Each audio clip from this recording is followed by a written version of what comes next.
Hi guys, welcome back to my YouTube channel.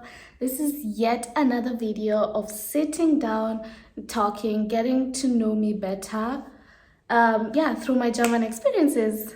Today, as you have seen through the topic, I'm going to talk about things that I love about Germany. Like always, I have champagne with me. You can get whatever you feel like having, something to snack, and yeah, sit back, relax, enjoy, and let's do this.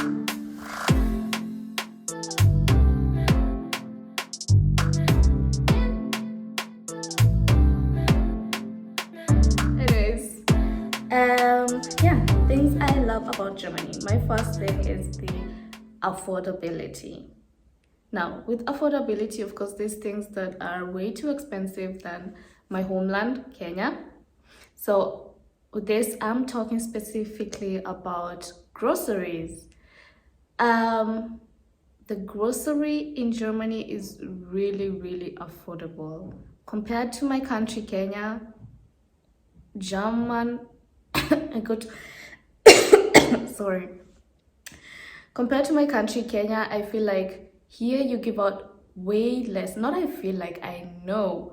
You give way too less money in German supermarkets than you give in Kenyan supermarkets. Every time we go home to visit, we give out a lot in the supermarket, which I think it's like you have, sometimes you just go to the supermarket, get bread, just start for breakfast and you're already paying 100 euros. Just a small plastic bag, 100 euros, which is 10,000 Kenya shillings. And here with 100 euros, like back then, of course, before Corona, you had a whole big trolley full of grocery. There's just such a big difference. And now I don't even want to imagine what's going on in Kenya. These people, they're killing us. The inflation, it is crazy. But yeah, here as well, as we speak right now, the inflation is also really bad. But traveling here is made really easy and cheap and comfortable compared to back home. With this, I'm talking public transport. At home, we have the matatus, which are really fun actually, depending on what kind of matatu you get into. We have matatus that have really good music and a screen. You go to the city with style, listening to good music, really loud good music, and watching good videos, which is really nice. And I love that about our public transport. But also on the other hand, it is very uncomfortable because they tend to try and fit as many people in the matatus as possible just to get extra money and to have as many people as possible for a round, for a trip to the city and back, which I don't like, and it's uncomfortable. It is just uncomfortable, and there is only this means of public transport. It's only the matatus, which are the public means of transport to get to the city. In Germany, they have variety of public transport. Now with this, I mean, we have subways, we have buses, we have trains, long distance trains, and we also have like stuff like Flixbus, and we have BlaBlaCar. BlaBlaCar is now, if you've watched my videos, I have mentioned BlaBlaCar before, and this, I think it is one of the cheapest ways of traveling in Germany, especially if it's a long distance travel. Those are expensive, of course. If you travel with the train, especially ICE, and you're going to Berlin or just a long distance, it's very, very expensive to travel with the train. But if you look for a BlaBlaCar, now, what is BlaBlaCar? A BlaBlaCar is traveling, like someone owns a car. They just think, okay, instead of traveling for 4 hours by myself or 6 hours, it's easier for me to, go picking people around, of course, in the direction that I'm going, just drive shortly into different cities, pick up a few people, and then, have them contribute just a little bit of money for the drive.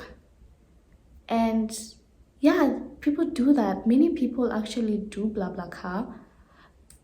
Personally, I barely do that, and because I just feel uncomfortable, not because it is not safe. It's 100% safe, because it's like these cars, they are registered. It's a legit app that does that. It is recognized by the government, so it is 100% safe and legit. And if you book something also and it doesn't work out, you also get your money back.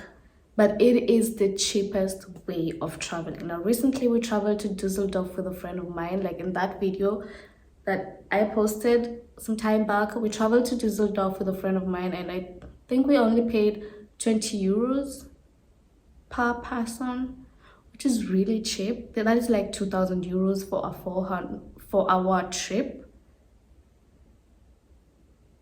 If we had traveled with a train, that would have been like 100 and something per person, which is way expensive. We should have stuff like this and also make them safe, you know, for passengers and people to feel safe just traveling in them. Oh, something else I love about Germany is the nature. And with this, I mean like parks. I was so surprised, you know, coming from Kenya. We do have Uhuru Park. Back then, I think it was pretty much the only park that I knew in Nairobi. Yes. I mean, there is, of course, Karura Forest, but that is not a park.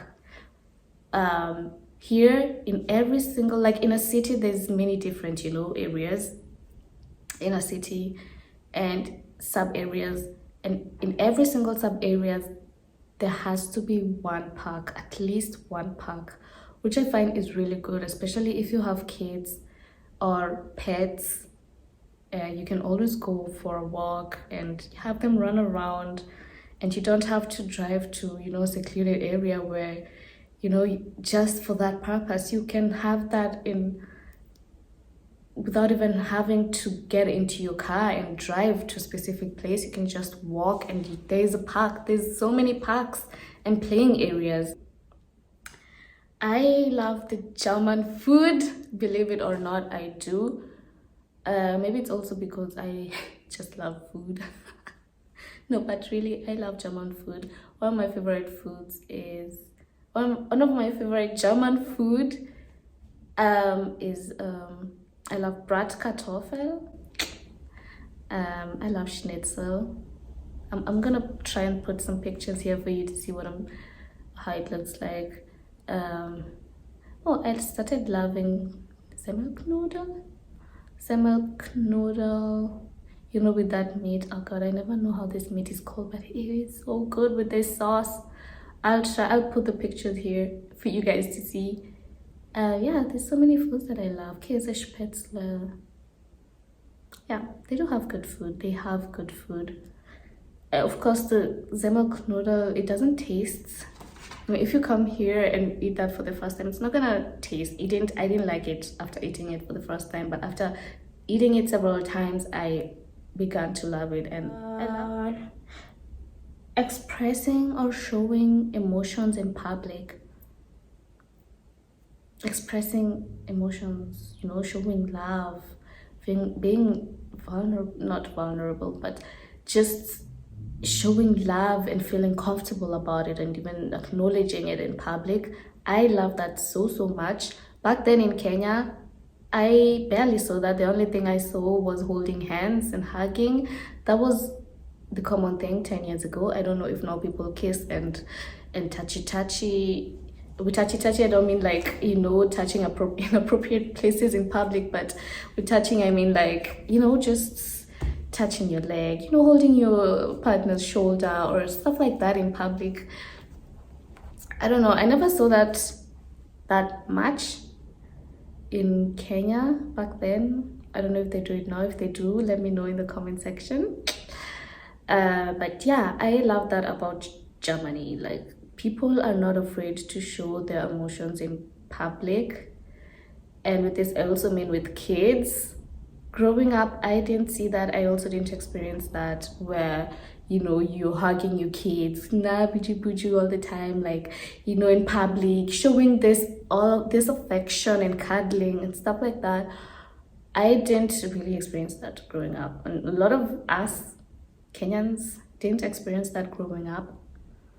And coming here, I realized that is so normal. I also find it really normal now, and I love cuddling with my son and, you know, showing him how much I love him, and also telling him as often as possible, and, you know, just being, you know, showing him that, you know, of course, our parents, they did love us. My mom loved us. She is the best mom ever.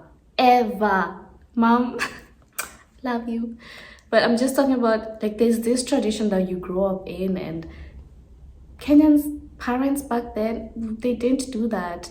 And here you come here, and even right now, I don't think Kenyan, like, parents, they show that too much, and they're all cuddly like in public and even with their kids. And I love that about Germans. They just don't care.